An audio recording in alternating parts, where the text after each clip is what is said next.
പല പ്രോഗ്രാമുകളിലും ഞാൻ പറഞ്ഞിട്ടുണ്ട്, ഒരു വീട്ടിലെ പ്രധാന വില്ലൻ എന്ന് പറഞ്ഞു കഴിഞ്ഞാൽ ആ വീട്ടിലെ ടോയ്ലറ്റാണ്. അപ്പോൾ അടുത്തൊരു ചോദ്യം, വില്ലൻ ഉണ്ടെങ്കിൽ ഒരു നായകനും ഉണ്ടല്ലോ, അപ്പോൾ നായകൻ ആരാണ്? നായകൻ ആ വീടിന്റെ പ്രധാന വാതിലാണ്. അപ്പോൾ ഒരു വീടിന്റെ പ്രധാന വാതിൽ അതിൻ്റെ വാസ്തുപ്രകാരവും അതിൻ്റെ ഫെങ്ഷു പ്രകാരവും കറക്റ്റ് സ്ഥലത്താണ് വരിക്കുന്നതെന്നുണ്ടെങ്കിൽ സർവ്വ ഐശ്വര്യങ്ങളും ആ വീട്ടിലേക്ക് കടന്നു വരും. അത് ഡോറിൻ്റെ ഗുണം, അല്ലെങ്കിൽ ഡോർ ഇരിക്കുന്ന സ്ഥലത്തിൻ്റെ എനർജിയുടെ ഗുണം. അതേസമയം ഒരു ടോയ്ലറ്റ് ആ വീട്ടിലേക്ക് കടന്നു വന്നു, അത് ഏത് ദിക്കിലാണ് വന്നിരിക്കുന്നതെന്ന് വെച്ച് കഴിഞ്ഞാൽ ആ ദിക്കിൻ്റെ സൗഭാഗ്യത്തെ ഇത് ഇല്ലാതാക്കും.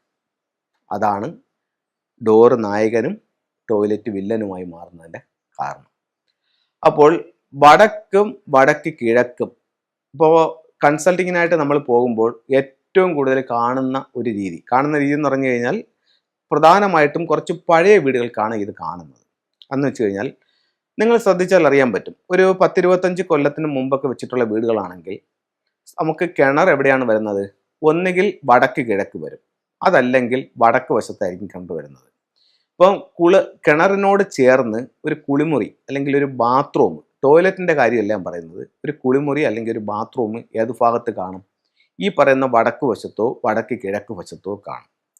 അപ്പോൾ വടക്ക് കിഴക്കാണ് ഭൂരിഭാഗം വീടുകളിലും കിണർ വരുന്നത്. അപ്പോൾ വടക്ക് കിഴക്ക് ഈ ബാത്റൂം വരുമ്പോൾ ഭൂരിഭാഗം വീടുകളിലും അതിനോട് ചേർന്ന് അവരൊരു ടോയ്ലറ്റും കൂടെ പണിയും. ഇപ്പോൾ ഒരു കെട്ടിടം എടുത്തു കഴിഞ്ഞാൽ നമുക്ക് കാണാൻ പറ്റും, അതിനെ ആ ഒരു ബിൽഡിങ്ങിനെ 2 പാർട്ടീഷനാക്കും. ഒന്ന് കുളിമുറിയും പിന്നെ ബാത്റൂമും, ഒന്ന് ടോയ്ലറ്റും ആയിരിക്കും. അപ്പോൾ ഈ രണ്ടും എവിടെ വന്നു? ഒന്നുകിൽ വടക്കിൽ വന്നു, അല്ലെങ്കിൽ വടക്ക് കിഴക്കിൽ വന്നു. അപ്പോൾ നമ്മുടെ ഭാരതത്തിൻ്റെ വാസ്തുപ്രകാരം വളരെ വളരെ പ്രാധാന്യമുള്ളൊരു ദിക്കെന്ന് പറയുന്നത് ഏത് ദിക്കാണ്? വടക്ക് കിഴക്ക് ഭാഗത്താണ്. അപ്പോൾ വടക്ക് കിഴക്ക് ഭാഗത്ത് ഒരു ടോയ്ലറ്റ് വന്നു കഴിഞ്ഞാൽ ആ വീടിൻ്റെ മൊത്തത്തിലുള്ള സൗഭാഗ്യത്തെ അത് ഇല്ലാതാക്കും.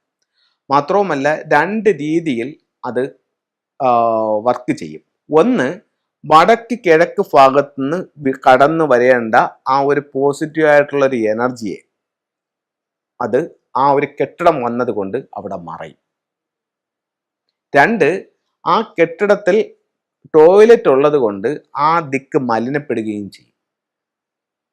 അപ്പം വടക്ക് കിഴക്ക് ഭാഗത്തൊരു ടോയ്ലറ്റ് വന്നാൽ ഫെങ്ഷു പ്രകാരം ആ ദിക്കിന്റെ സൗഭാഗ്യം വിദ്യാഭ്യാസമാണ്. വീട്ടിൽ വിദ്യാഭ്യാസപരമായിട്ട് തടസ്സങ്ങളുണ്ടാവും. അപ്പോൾ കുട്ടികൾ നമ്മൾ ഉദ്ദേശിക്കുന്ന ഒരു രീതിയിലോട്ട് പഠിച്ച് കയറാനായിട്ട് പറ്റില്ല. ചില വീട്ടിൽ രക്ഷിതാക്കൾ പറയുന്നുണ്ട്, സാറേ നല്ലതുപോലെ പഠിക്കുകയൊക്കെ ചെയ്യുന്നുണ്ട്, പക്ഷേ റിസൾട്ട് വരുമ്പോഴത്തേക്ക് അതിന് തക്ക മാർക്കില്ല എന്ന് പറയുന്നുണ്ട്. അത് വാസ്തുപ്രകാരം അതിനൊരു കാരണം കണ്ടെത്തുകയാണെങ്കിൽ ഈ വടക്ക് കിഴക്കില ഈ ടോയ്ലറ്റ് അതിനൊരു കാരണമാകും. അടുത്തത്, വടക്ക് വശത്താണ് നമുക്ക് ഈ ടോയ്ലറ്റ് വന്നിരിക്കുന്നതെങ്കിൽ അത് തൊഴിൽ സംബന്ധമായിട്ടുള്ള തടസ്സങ്ങൾ ഉണ്ടാക്കും. അപ്പം വടക്ക് വശത്ത് ടോയ്ലറ്റ് വന്നാൽ അത് തൊഴിൽ തടസ്സം ഉണ്ടാക്കും. വടക്ക് കിഴക്ക് ടോയ്ലറ്റ് വന്നു കഴിഞ്ഞാൽ അത് വിദ്യാഭ്യാസമായിട്ടുള്ള തടസ്സവും വാസ്തുപ്രകാരം എന്ത് കാര്യത്തിനിറങ്ങിയാലും നമുക്കൊരു ഫലപ്രാപ്തി ഇല്ലാത്തൊരവസ്ഥയും ഇതുണ്ടാക്കും. അപ്പോൾ ഒരു കാരണവശാലും വടക്കോ വടക്ക് കിഴക്കോ ടോയ്ലറ്റുകൾ വരാൻ പാടില്ല. ഇനി നമുക്ക് ഫെങ്ഷുയിലെ ചില ടൂളുകളിലേക്ക് പോവാം. ഒരു വീട്ടിലേക്ക് വരുന്ന നെഗറ്റീവായിട്ടുള്ള ഊർജത്തെ ഒഴിവാക്കാനായിട്ട് ഫെങ്ഷുയിൽ ഉപയോഗിക്കുന്ന ഒരു പ്രധാന ടൂളെന്ന് പറയുന്നത് ബാക്വ മിററാണ്. ഇതിന് 8 ദിക്കുകളാണുള്ളത്. ഇത് പ്രധാന ഡോറിൽ നിന്നും വീടിൻ്റെ പുറത്ത് പ്രധാന ഡോറിൻ്റെ മുകളിലാണ് ഇത് സ്ഥാപിക്കുന്നത്. 8 ദിക്കുകളുടെ സംരക്ഷണമാണ്. അതിനോടൊപ്പം തന്നെ ഇതിനകത്ത് ഫ്യൂഡോക്സിൻ്റെ സിമ്പിൾസ് ഉണ്ട്.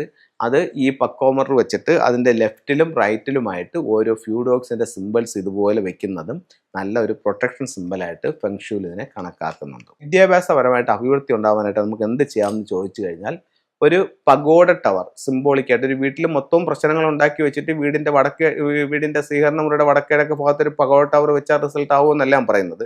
വടക്ക് കിഴക്ക് ഭാഗത്തെ കഴിയുന്നത്രയും അവിടുത്തെ നെഗറ്റീവ് എനർജിയെ ഒഴിവാക്കി അവിടെ ക്ലൻസ് ചെയ്തതിന് ശേഷം വീടിന്റെ സ്വീകരണ മുറിയുടെ വടക്ക് കിഴക്ക് ഭാഗത്ത് ഒരു പഗോഡയും കൂടി വെക്കുകയാണെങ്കിൽ കുട്ടികളുടെ വിദ്യാഭ്യാസം സ്മൂത്തായിട്ട് മുന്നോട്ട് പോകുമെന്ന് ചൈനീസ് വാസ്തുകലയായ ഫെങ്ഷുയിൽ പറയുന്നു. ഈ പറയുന്ന കാര്യങ്ങളൊന്നും എൻ്റെ കണ്ടുപിടുത്തങ്ങളോ എൻ്റെ നിർമ്മാണങ്ങളോ അല്ല. ഇത് ചൈനീസ് വാസ്തുകലയായ ഫെങ്ഷു പ്രകാരവും ഭാരതത്തിൻ്റെ വാസ്തുപ്രകാരവുമുള്ള കാര്യങ്ങൾ ഞാൻ നിങ്ങളിലേക്ക് ഷെയർ ചെയ്യുന്നതാണ്. ഞാൻ ഈ പറയുന്ന കാര്യങ്ങളെല്ലാം ഞാൻ മറ്റുള്ളവർക്ക് പറഞ്ഞു കൊടുത്ത് അല്ലെങ്കിൽ ചെയ്ത് കൊടുത്തിട്ട് റിസൾട്ട് വന്ന കാര്യങ്ങളാണ് നിങ്ങളുമായിട്ട് ഷെയർ ചെയ്യുന്നത്.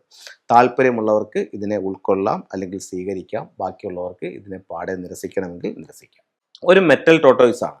ഇതിൻ്റെ അടിയിൽ 9 നമ്പറുകളുണ്ട്, 1 മുതൽ 9 വരെ. ഇതൊരു ലോഷോ സ്ക്വയർ ആണ്.